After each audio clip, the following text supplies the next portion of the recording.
దేవుని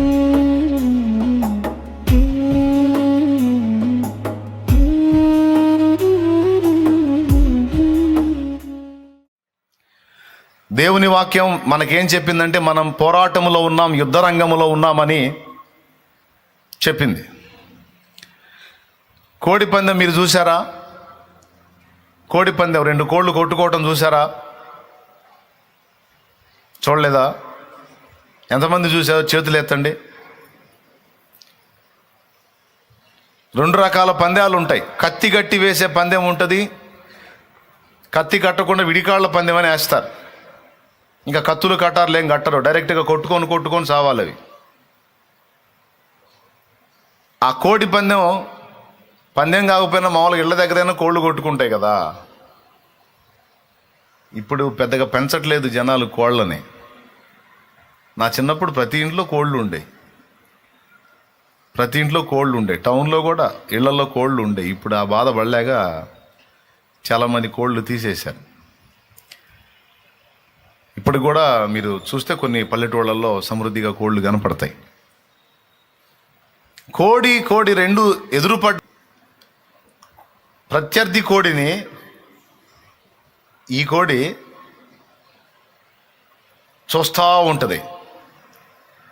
ఎలా చూసిద్దంటే రెప్ప వేయదు, పక్కకి చూడదు. మీరు ఒకవేళ వీడియో ఏదైనా అవకాశం ఉంటే వేయొచ్చు, ఏదైనా వీడియో దొరికితే. ప్రాబ్లం అంటే అవసరం లేదు. వాటిని అబ్జర్వ్ చేస్తే చుట్టూ ఈలలేస్తా గందరగోళం చేస్తా జనం చుట్టూ కడెంగట్టుంటారు. పెద్ద గోల.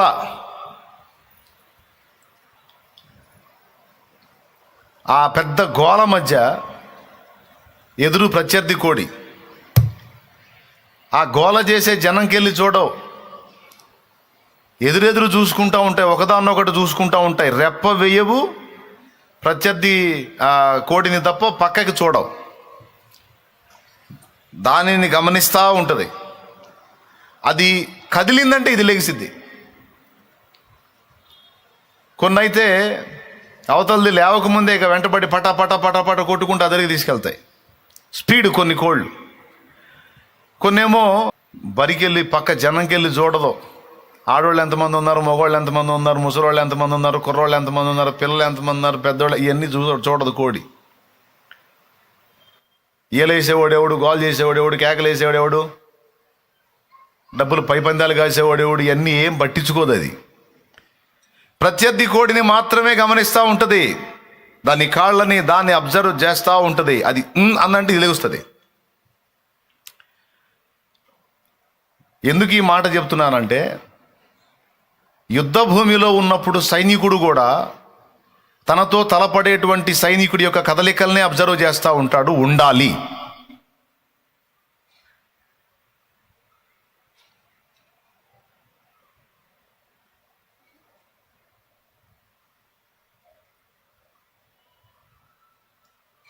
ఇక ఎవడికెళ్ళి చూడం, ఇంకది చాలే. యుద్ధ భూమిలో సైనికుడు కూడా శత్రువు కదలికల మీద దృష్టి పెడతాడు. రణభూమిలో సైనికుడు శత్రువు కదలిక మీద దృష్టి పెడతాడు. రాజు కూడా శత్రురాజు యొక్క కదలికల మీద దృష్టి పెడతాడు. కోడి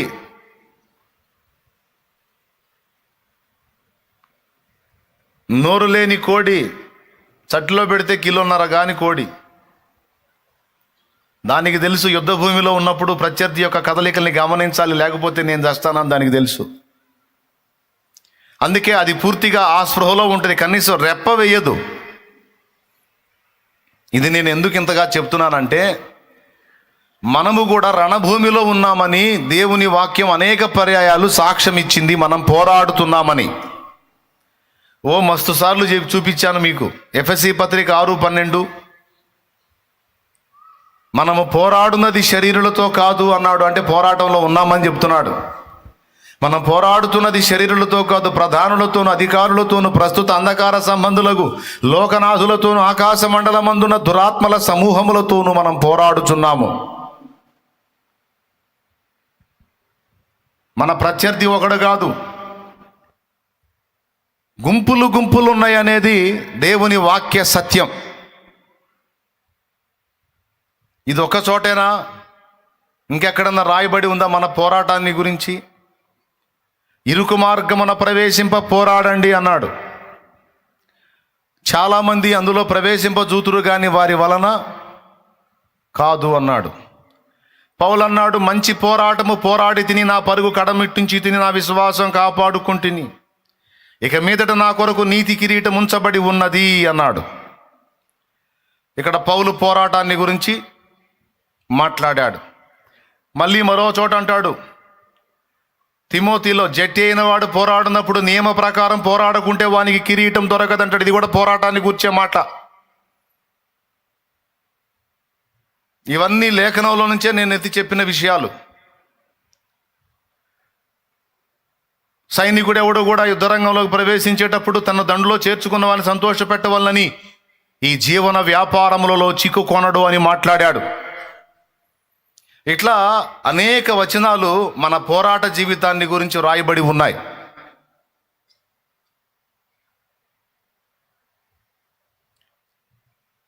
పరిశుద్ధులకు ఒక్కసారి అప్పగింపబడిన బోధ నిమిత్తము మీరు పోరాడాలని మీకు రాయాల్సి వచ్చిందంటాడు యూదా పత్రికలో. ఒకటి అధ్యాయం 3వ వచనంలో, పరిశుద్ధులకు, అపోస్తలులకు, పరిశుద్ధులకు ఒక్కసారి అప్పగింపబడిన బోధ నిమిత్తము మీరు పోరాడాలని మీకు రాయాల్సి వచ్చింది. ఎందుకంటే దెయ్యాల బోధ చేసేవాళ్ళు జ్వరబడ్డారు, కొందరు రహస్యముగా జ్వరబడ్డారు, వారు దురాత్మల చేత పీడించబడుతున్నారు, దయ్యాల బోధ చేస్తున్నారు, అబద్ధాల బోధ చేస్తున్నారు. అలాంటి దుర్బోధకుల్ని మీరు ఎదుర్కోవాలి, వారిని ఎదిరించి సత్యం పక్షమున మీరు పోరాడాలి. పరిశుద్ధులకు ఒక్కసారి అప్పగింపబడిన బోధ నిమిత్తము మీరు పోరాడాలి అంటే బోధ చేసే దయ్యాలతో మీరు పోరాడాలి. మిమ్మల్ని శరీరేచ్ఛల్లోనికి, లోకాశల్లోనికి లాక్కు వెళ్ళడానికి ప్రయత్నించే దయ్యాలతో పోరాడాలి. మీలో అసూయని, కాముకత్వాన్ని, భావోద్రేకాలను రెచ్చగొట్టి మీరు భ్రష్టత్వంలోనికి వెళ్ళేటట్టు మిమ్మల్ని శోధించే దయ్యములతో మీరు పోరాడాలి. బహువిధం వ్యూహంతో అవి దాడి చేస్తున్నాయి. మిమ్మల్ని భౌతికంగాను, అంటే శారీరకంగాను, మానసికంగాను, ఆత్మీయంగాను తుంచేయాలని, వాటి ప్రేరణకు మీరు లొంగితే మిమ్మల్ని శారీరకంగా నాశనం చేయాలని, మానసికంగా క్షోభ గురి చేయాలని, వాటి ఆలోచనలకు లొంగితే ఆత్మీయంగా నిన్ను బలహీనపరచాలని, భ్రష్టత్వంలోకి తీసుకెళ్లాలని, శక్యమైతే నీ ప్రాణమును తీయాలని, నీ స్వయంకృత అపరాధాన్ని చూపించి నీ అంతటా నువ్వే నీ ప్రాణానికి ముప్పం తెచ్చుకునేటట్టు నిన్ను శోధించాలని, మన ప్రాణాలు తీయడానికి, మన ఆత్మీయ జీవితాన్ని పాడు చేయడానికి, మనల్ని విశ్వాస భ్రష్టత్వంలోనికి తీసుకెళ్ళడానికి, మన విశ్వాసాన్ని వేగు చూడటానికి, మనం దేవుని పని చేయకుండా మనల్ని భ్రష్టు పట్టించడానికి, దేవుని వాక్యం వినకుండా నిద్రపుచ్చడానికి, ఆ చెప్పే 4 మాటలు నీ హృదయంలోకి వెళ్ళి నువ్వు అలర్ట్ కాకుండా నీకు మొంపు, ఫిట్స్ వచ్చినోడు కళ్ళు మోస్తూ ఉంటాడు చూడు, ఫిట్స్ వచ్చి తగ్గిపోయిన తర్వాత తేరుకున్నాడు, బాయ్ రే అంటే అంటుంటాడు. అట్లాగే నిన్ను మంపు గురి చేయటానికి, ఫిట్స్ నా చిన్నప్పుడు మంపులు అంటారు, ఎపిలెప్సీ, అట్లా నిన్ను ఆ మంపు గురి చేయడానికి, మత్తు గురి చేయడానికి, సోమరితనంలోకి తీసుకెళ్ళడానికి, శరీరేచ్ఛలు, లోకేచ్ఛలు, మానుషేచ్ఛలు, భోగేచ్ఛలు, ఐహికేచ్ఛలను మనలో రెచ్చగొట్టడానికి, ఆత్మహత్యల ద్వారా, యాక్సిడెంట్స్ ద్వారా మన ప్రాణాలు తీయటానికి, ఎంత పెద్ద కుట్ర జరుగుతుందో మన వెనక. మనలో చాలామందికి తెలియచావదు, తెలుసుగానే మర్చిపోతాం. వింటానే ఉంటాం వాక్యం, కానీ ఇలా నేను శత్రువు ఎదుట ఉన్నాను, వాడు వేగు చూస్తున్నాడు, అబ్జర్వ్ చేస్తున్నాడు అన్న ఇంకితాన్ని మనం కోల్పోతాం. కానీ వాక్యం అయితే సుస్పష్టంగా చెప్పింది, నిబ్బరమైన బుద్ధి గలవారై మెలకువగా ఉండండి, అపవాది గర్జించు సింహం వలె ఎవరిని మింగుదునా అని తిరుగుచున్నాడు, వెదకుచు తిరుగుచున్నాడు. పేతురు రాసిన మొదటి పత్రిక 5వ అధ్యాయం 8వ వచనం. తెలుసు మీకు, వెళ్ళిపోతారు, సరిపోయింది. ఇక వచ్చిన ఏముందో ముందే చెప్పేశాను, నాకు వెళ్ళి చూడండి. నిబ్బరమైన బుద్ధి గలవారే మెలకుగా ఉండండి, మీ విరోధి అయిన అపవాది, అంటే మీ శత్రువైన అపవాది గర్జించు సింహం వలె ఎవరిని మృంగుదునా అని వెదకుచూ తిరుగుచున్నాడు. వాడు నాయకుడు కష్టపడుతున్నాడు, వాడి దూతలు కష్టపడుతున్నారు, మొత్తం టీం అంతా పోరాడుతుంది మనల్ని అన్ని విధాల దెబ్బతీయటానికి. ఎట్లనో దేవుని మహాకృప మనల్ని ఆవరించి, ఆ మహాదేవుడక మనల్ని కాయుచున్నవాడు, మనం మంపులమై ఉన్నా, మనం నిద్రమొఖాలు వేసుకొని నిద్రమత్తులమై ఉన్నా, ఆయన చురుకుగా ఉండి నిరంతరం మనల్ని కాపాడుతున్నాడు కనుక బతికి బట్టగట్టి తిరుగుతున్నాం. లేకపోతే ఎప్పుడో కథ క్లైమాక్స్గా అయిపోయేది. శాశ్వతమైన ప్రేమతో నిన్ను ప్రేమించుచున్నాను, పర్వతములు తొలగినను మెట్టలు తత్తరిలినను నా కృప నిన్ను విడిచిపోదు, నిన్ను కాపాడువాడు కొనకడు నిద్రపోడు అన్న వాగ్దానాలు మనకిచ్చి, మన మత్తులమై ఉన్న ఆయన మత్తుడై ఉండకుండా ఆయన నిరంతరం మనల్ని కాస్తున్నాడు. మనం నిద్రపోతున్న ఆయన మేల్కొని ఉన్నాడు. ఎందుకు చెప్తున్నానంటే, మనకి శత్రు సమూహం ఒకటి ఉంది. ఒకప్పుడు ఆ సమూహంలో వాటి పెత్తనం కింద మనం బతికిన వాళ్ళం. ఇప్పుడు వాటి పెత్తనం కింద నుంచి బయటకు వచ్చేసాం, జీవం గల దేవుని పెత్తనం కిందికి వచ్చాం, దేవుని రాజ్య సభ్యులమయ్యాం, దేవుని సంబంధులమయ్యాం, దత్తపుత్రాత్మను పొందిన వారమై, దాస్యపు ఆత్మ నుండి విడుదల పొంది దత్తపుత్రాత్మను పొందిన వారమై దేవుని కుమారులము కుమార్తెలమయ్యాం విశ్వాసమును బట్టి. ఏ విశ్వాసము మనకు అన్ని రకాల ఆధిక్యతలు తెచ్చిపెట్టిందో ఆ విశ్వాసాన్ని దెబ్బతీయటానికి కుట్రలు జరుగుతాయి. మనల్ని విశ్వాస భ్రష్టత్వంలోనికి తీసుకెళ్ళటానికి కుట్రలు జరుగుతాయి. అందుకే పౌలు అన్నాడు, మంచి పోరాటం పోరాడాను, నా విశ్వాసానికి ఎన్ని రకాల ఉపద్రవాలు వచ్చినా, ఎన్ని సవాళ్ళు వచ్చినా అన్నిటిని అధిగమించి నా విశ్వాసాన్ని అయితే ఇప్పటి వరకు కాపాడుకొని ఉన్నాను, ఇక మీదట నాకు నీతి కిరీటం ఉంది అన్నాడు. ఆ నీతి గల న్యాయాధిపతి నాకే కాదు, తనను ప్రేమించే వాళ్ళందరికీ కూడా ఇస్తాడనే మాట ఆయన మాట్లాడతాడు. ప్రియమైన దేవుని బిడ్డలారా, అచ్చంగా దేవుని రాజ్యంలో చేర్చబడిన మన పతనాన్ని ఆశిస్తూ నిరంతరం సాతానుని దురాత్మలను ఆవాహనం చేసి శత్రు వినాశయ అని మన మీద ప్రయోగించేటువంటి మనుషులు ఉండనే ఉన్నారు. మన నాశనాన్ని కోరి, మనకు తెలియదు, వాడికి మనకు ఆస్తి తగాదలు లేవు, పాడు లేదు, వాడెవడో మనం ఎవరో తెలియదు, కానీ వాడు నిద్రాహారాలు మానేస్తాడు, అవసరమైతే మనుష్య మాంసం తింటాడు, అసహ్యమైనవి తింటాడు. ఇవన్నీ ఎందుకంటే సాతానును మెప్పించడానికి, ఒప్పించడానికి. ఇన్ని చేసి వాడు చేసేది ఏందో తెలుసా? భూమి మీద దేవుని పిల్లలు, దైవజనులు, దేవుని పాత్రలు దెబ్బతినాలి, సాతాను రాజ్యం స్థిరపడాలి, దైవరాజ్యం విచ్ఛిన్నమైపోవాలని వాళ్ళు నిరంతరం దుష్టుని సేవిస్తూ ఆహ్వానిస్తూ దేవుని పిల్లల మీద నిరంతరం అదొక విధమైన దాడి. అలాంటి విజ్ఞాపనకర్తలను ఏర్పరచుకున్నాడు సాతాను మనుషుల్లోనే. కొంతమంది అయితే మనుషులు తమంతటా తామే తమ ఆత్మలను అప్పజెప్పుకున్నారని తెలుసా మీకు? సాతాను పిలిచి తమ ఆత్మను అప్పజెప్పుకున్న వాళ్ళు ఉన్నారు.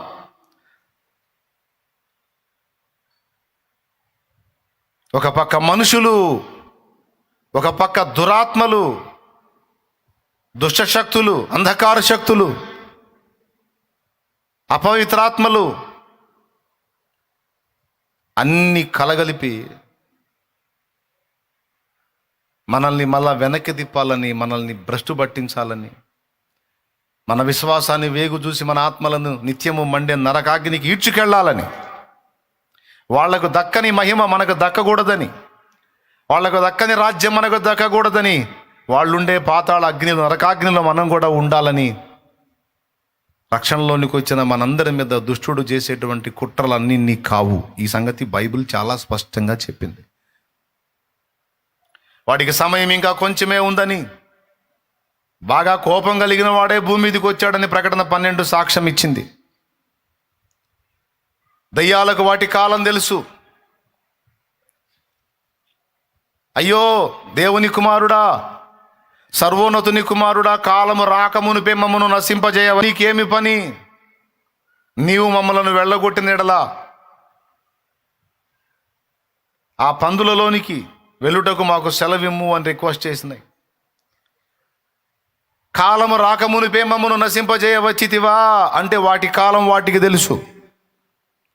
సో ఇదంతా టోటల్గా మీకు ఎందుకు చెప్తున్నానంటే, నువ్వు అర్థం చేసుకున్నా చేసుకోకపోయినా నిన్ను నన్ను మనల్ని తరిమేటువంటి ఒక దుష్ట సమూహం అయితే ఉనికిలో ఉంది అనే గ్రహింపు నీకు ఉండాలని ఈ విషయాలు చెప్తున్నాను నేను.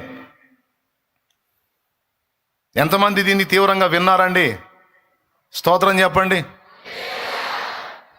అందరూ లైవ్లో ఉన్న వాళ్ళు కూడా జాగ్రత్తగా వినండి, అయమరపాటుగా ఉండొద్దు, అందరూ శ్రద్ధగా వినండి.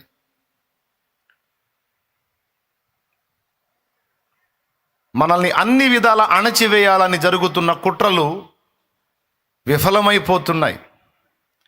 మన మీద జరుగుతున్న మాంత్రిక ప్రయోగాలు, మంత్రశక్తుల ప్రయోగాలు నిర్వీర్యమైపోతున్నాయి. వాడికి అర్థం కావట్లా ఏం జరుగుతుందో. కష్టపడి ప్రయోగాలు చేస్తూ ఉన్నారు కానీ వాళ్ళ ముఖమే పగులుతుంది, మనకేం కావటల్లా. ఎందుకు? అగ్ని ప్రాకారమై ఉన్నాడు. అగ్ని ప్రాకారమై ఉన్నాడు.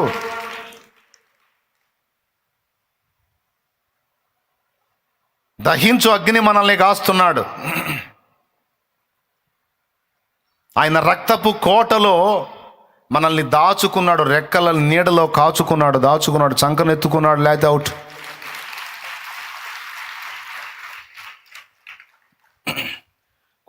కుటుంబాలనే విచ్ఛిన్నం చేస్తూ, తల్లికి పిల్లకి ద్వేషాలు పెడుతూ, ఒకరినొకరు ద్వేషించుకొని ఒకరినొకరు చావులు కోరుకునే స్థితికి రెచ్చగొట్టి ఘోరమైన పరిస్థితులు ఈరోజు కుటుంబ జీవనాల్లో వచ్చేటట్టు చేస్తూ ఉన్నాడు వాడు. మన చేత నిర్లక్ష్యంగా మంపుగా ఉండేటట్టు చేసి మన ప్రాణాలు మన చేతులారా మనమే పోగొట్టుకునేటట్టు వాడు కుట్ర పన్నుతున్నాడు. పోయిన ఆదివారం చెప్పా, మళ్ళీ ఇప్పుడు కూడా చెప్తున్నా. ఇప్పుడు ₹1,00,000 పెట్టి బైక్ కొన్నాడు, హెల్మెట్ ఎంత అయితే? ఎంత?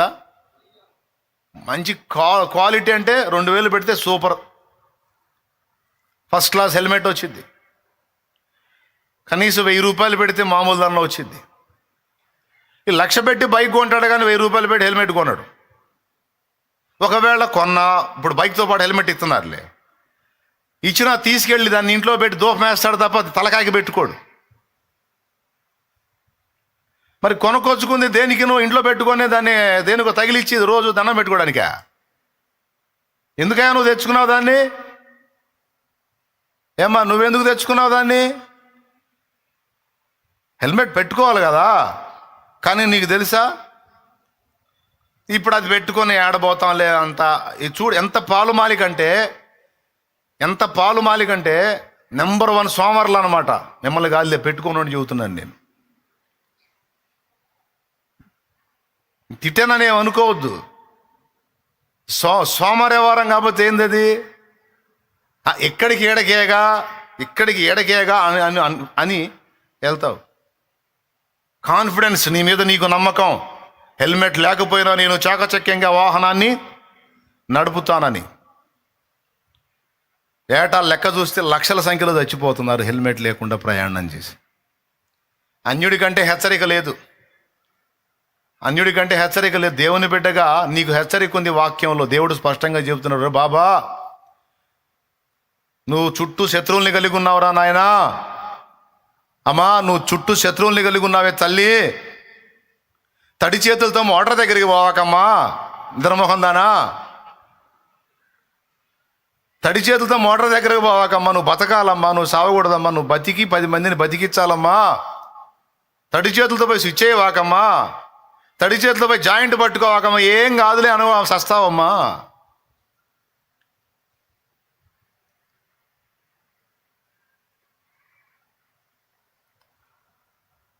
చూసుకోమ్మా కొంచెం చుట్టూ, నీ వంతు నువ్వు మెళకువగలిగి ఉండు.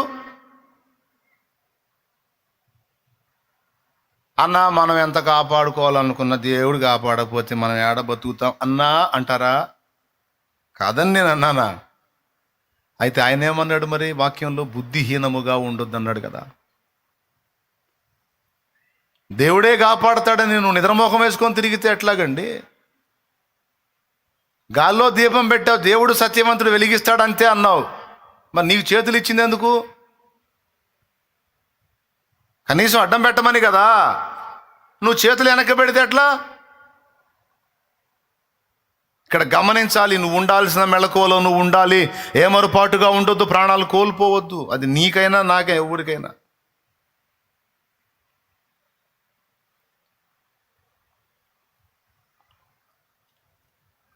బుద్ధిహీనతలు ఎన్ని రకాలు ఉన్నాయో తెలుసా? నైట్ 1 గంట నిద్రపోవటం కూడా బుద్ధిహీనతే. వినండి, అది కూడా సాతాను కుట్రే. నైట్ 1 గంట నిద్రపోతారు కొంతమంది, చెడిపడి అన్ని చూసి. ఏంటంటే నిద్ర పట్టట్లేదు. అది నిద్ర ఎట్టబట్టి కళ్ళు మూసుకొని దేవుని స్తోత్రాలు చెప్పుకుంటే నిద్ర పట్టిద్ది. లేకపోతే కాసేపు బైబుల్ చదివి నిద్ర పట్టిద్ది. నిద్ర పట్టట్లేదు, ఏడాడ దరిద్రం అంతా చూసి 1 గంటకు పండుకుంటావు. తెల్లారి 6 మళ్ళా లేవాలి. 1 నుంచి 6, కనీసం 8 గంటల నిద్ర ఉండాలి. మరి 8 గంటల్లో 2 గంటలు లెస్ చేస్తున్నావు, రోజు 2 గంటలు లెస్ చేస్తున్నావు. మరి ఆ 2 గంటలు ఎట్లా కవర్ అవ్వాలి?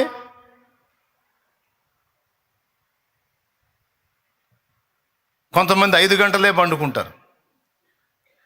నేను చెబుతున్నా, ఒకవేళ దేవుని కార్యక్రమాల్లో ఉండి ఒకవేళ నువ్వు అలా ఉంటే దేవుడు కృపగలవాడు. నా బిడ్డ నా పనిలో ఉంది అని నీ కృప చూపుతాడు.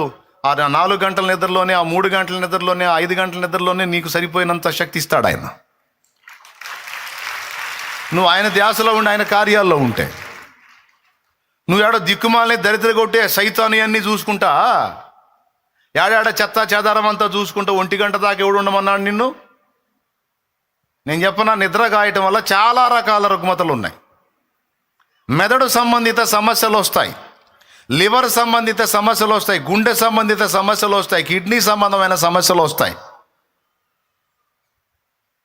నేను అన్ని విషయాల్లో బాగానే పచ్చాలు ఉంటాను అన్న. ఏది పడితే అది ఎట్లా పడితే అట్లా తిన్నాను అన్న. అన్ని విషయాల్లో బాగా కరెక్ట్గానే ఉంటాను. అన్ని విషయాల్లో నా నిద్ర మానుకున్నాను.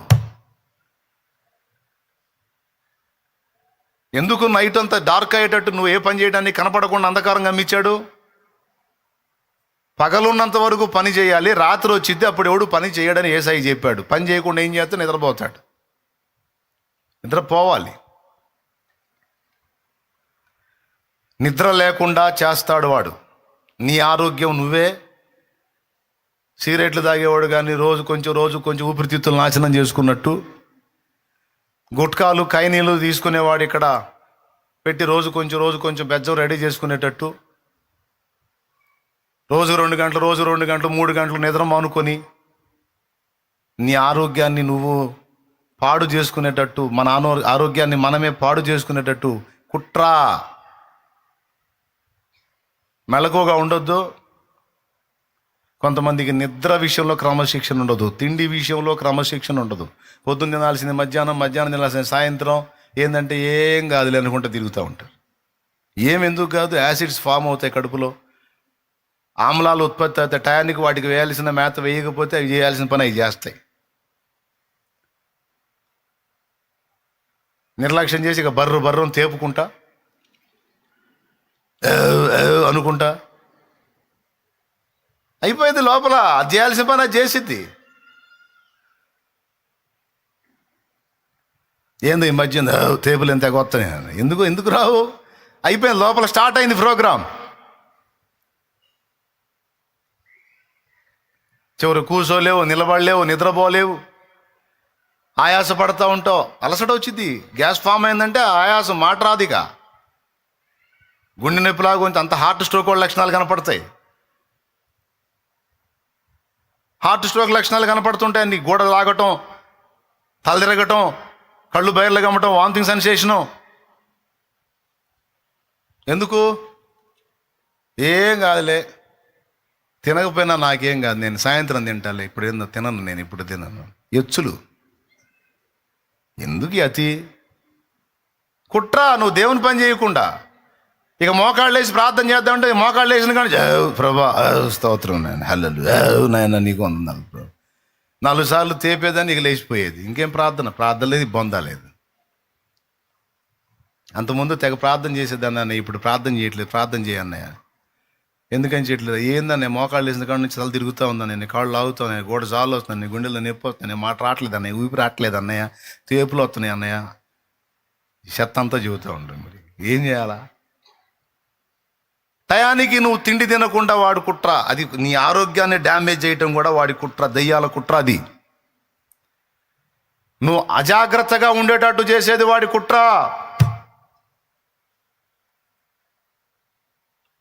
ఎందుకంటే మన ఆరోగ్యాన్ని మన చేతులతో మనమే నాశనం చేసుకునేటట్టు వాడు మనల్ని శోధిస్తాడు. మన ప్రాణాలు మనమే నిర్లక్ష్యం చేత పోగొట్టుకునేటట్టు వాడు శోధిస్తాడు. బుద్ధి జ్ఞానం ఉండొద్దు మనకి, మీకంటలేదు మనకంటున్నా నేను. ఒక పక్క వాక్యం స్పష్టంగా అరే నీ చుట్టూ శత్రువు లేరా బాబు నిన్ను నాశనం చేయాలని. అమ్మా నీ చుట్టూ శత్రువు లేనా తల్లి, నువ్వు దేవుని బిడ్డవమ్మా, నీ చుట్టూ శత్రువు లేనమ్మా, దుష్టశక్తులు ఉన్నారు, మనుషులు ఉన్నారు, నీ చుట్టూ గట్టుగట్టు ఉన్నారమ్మా నిన్ను పాడు చేయాలని. శారీరకంగా, మానసికంగా. కొంతమందికి సమస్య ఘోరంత అయితే వాడు ఆలోచన కొండంత. ఇంత సమస్య, దానికి ఇంత ఆలోచన, వాడే సైతానుగాడే అద్దెసుకొచ్చేదే. అయ్యా ఇంత జరిగింది, ఎట్లా అది మళ్ళీ ఆలోచన చేసి డీల్ చేసి ఇంత సమస్య, అది ఘోరంత సమస్య. దానికి బుర్రంతా వాసిపోయేటట్టు ఆలోచించి మోకం ఇంతలావున ఉబ్బిద్ది. ఎందుకు? మానసిక ఒత్తిడి. చిన్నదానికే కురింగిపోయే మనసున్న వాళ్ళకి పదే అలాంటి న్యూస్లు వచ్చేటట్టు చేసి, మానసిక ఒత్తిడి కూడా కొన్ని రోగాల కారణం. కావాలంటే పోయి నేను చెప్పిన నిజమో కాదో డాక్టర్లను అడుక్కోండి, పోయి చెప్తారు. మానసిక ఒత్తిడి కొన్ని రోగాల కారణం, ఈ అజాగ్రత్తలు కొన్ని రోగాల కారణం.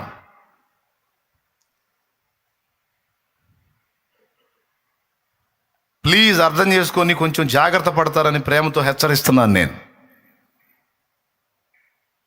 ఆత్మీయ జీవితాన్ని దెబ్బతీయడానికి మళ్ళీ అటు వస్తాడు, మళ్ళా వాడు ఇటు చిక్కితే ఇటు, శారీరకంగా చిక్కితే శారీరకంగా, మానసికంగా చిక్కితే మానసికంగా, ఆత్మీయంగా చిక్కితే ఆత్మీయంగా. అపరాధ భావాన్ని తీసుకొచ్చి పెడతాడు. ఊరికి అపరాధివి, నువ్వు తేడా, నీ ఆలోచనలు మంచివి కాదు, నీ తలంపులు మంచివి కాదు, నీ క్రియలు మంచివి కాదు, నువ్వు మంచోడివి కాదు కాబట్టి నీ కర్మెట్ట కాలుతుంది, ఇంకా కాలిద్ది, ఇంకా అయిపోయింది, నీ చరిత్ర క్లోజ్. నువ్వు మంచిదానివి కాదు కాబట్టే నీ కర్మెట్లా కాలింది, ఇంకా అయిద్దని మనస్సుని కృంగదీసి కనీసం ఆత్మీయ జీవితంలో కూడా ప్రశాంతంగా ఉండకుండా అన్ని విధాలా మనం డిస్టర్బ్ అయ్యేటట్టు ఎంత కుట్ర, ఎంత దాడి. నేను చెప్పే కాదా? అవునా కాదా చెప్పండి? ఎంతమంది ఒప్పుకుంటారు? ఒకటి మిస్ అయితే ఒకటి. ఇవన్నీ ఉనికిలో ఉన్నాయని గ్రహించండి, జాగ్రత్త పడండి. ఇవి ఉనికిలో ఉన్నాయి, మనల్ని వెంటాడుతూ ఉంటాయి. ఎవడైనా అమాయకంగా చిక్కాడంటే అవుట్.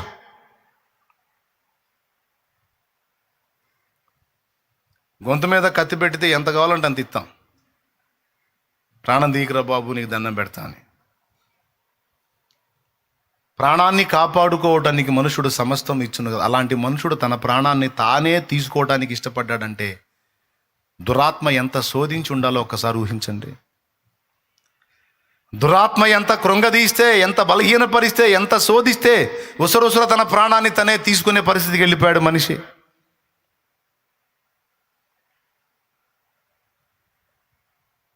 ఇందులో క్రైస్తవులని క్రైస్తవేతరులని భేదం లేదు. దేవుని వాక్యం ఎవరి హృదయంలో అయితే ఉండదో, దేవుని యందలి విశ్వాసం ఎవరి హృదయంలో అయితే బలహీనపడిద్దో, అవసరమైతే వాళ్ళని రెచ్చగొట్టి వాళ్ళ ప్రాణాలు వాళ్లే తీసుకునేటట్లు ఆత్మహత్యకు రేపే కార్యాలు కూడా జరిగిస్తాడు వాడు.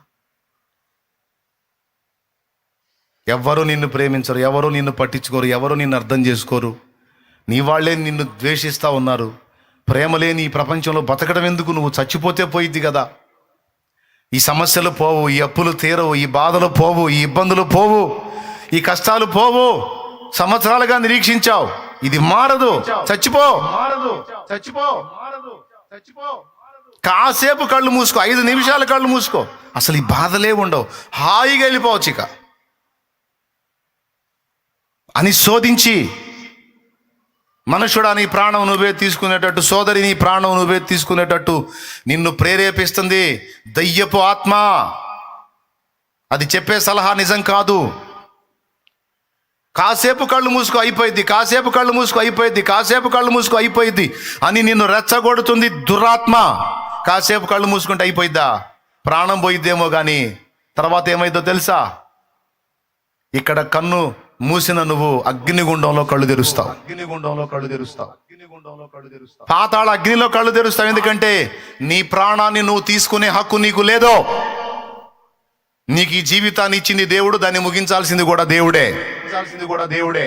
అలా కాకుండా నీ ప్రాణాన్ని నువ్వు తీసుకోవడానికి ప్రయత్నిస్తే దేవుని సార్వభౌమాధికారాన్ని ధిక్కరించిన దానివి అవుతావు, ధిక్కరించిన వాడివి అవుతావు, తీర్పులోనికి వస్తావు, ఉగ్రతకు గురవుతావు. ఊరుకోడు దేవుడు. పిచ్చి పిచ్చి ఆలోచనలు చేయవాకు, గద్దించు దురాత్మని. అది చెప్పడానికే ఈ మాట ఎత్తుకున్నాను నేను ఇప్పుడు యేసు నామములో. హల్లెలూయా చెప్పు గట్టిగా. నీ పక్కన చేరి మానసికంగా నేను కృంగదీసి ఈ అప్పులు అప్పులు అప్పులు అప్పులు నిన్నందరూ రోడ్డు పాలు చేస్తారు, అవమానాలు అనుభవించాల్సి వచ్చింది, నువ్వు ఎట్లా అవుతావు, నువ్వు అట్లా అవుతావు, వీటన్నిటికంటే చచ్చిపోయింది మంచిది కదా. చచ్చిపో చచ్చిపో చచ్చిపో చచ్చిపో అని తెచ్చు. ఎవరున్నారో నాకు తెలియదు ఈరోజు ఇక్కడికి వచ్చిన వాళ్ళల్లో. సావటానికి ప్రేరేపించబడుతున్న వాళ్ళు, ఈ లైవ్లో అందుబాటులోకి వచ్చిన వాళ్ళు ఎవరున్నారో నాకు తెలియదు. అనవసరంగా దేవుడు ఈ మాట తీసుకొని రాడు. జాగ్రత్త, దురాత్మ నీ పక్కన చేరింది, నిన్ను నీ కుటుంబాన్ని నాశనం చేయడానికి కుట్ర పన్నింది. దానికి చెవిస్తున్నావు, గద్దించు దాన్ని, చెప్పు దాంతో యేసు నామములో, పో దురాత్మ. నా దేవుడు బలవంతుడు, నా యేసయ్య నాకున్నాడు. అవమానాలు వస్తే రాని, బజారుకి ఈడిస్తే ఏడవనే, నిందలేస్తే వెయ్యనే, ఎవరో ప్రేమించకపోతే పోని, నన్ను ప్రేమించి నా కోసం ప్రాణం పెట్టిన నా యేసయ్య ఉన్నాడు, ఆయన చాలు నాకు. నీకు అప్పులు ఇచ్చిన వాళ్ళు నేను రోడ్డు పాలు చేస్తారా? చెయ్యని. నా తండ్రి సెలవు లేకుండా నన్ను అవమానపరచగల వాడెవడు?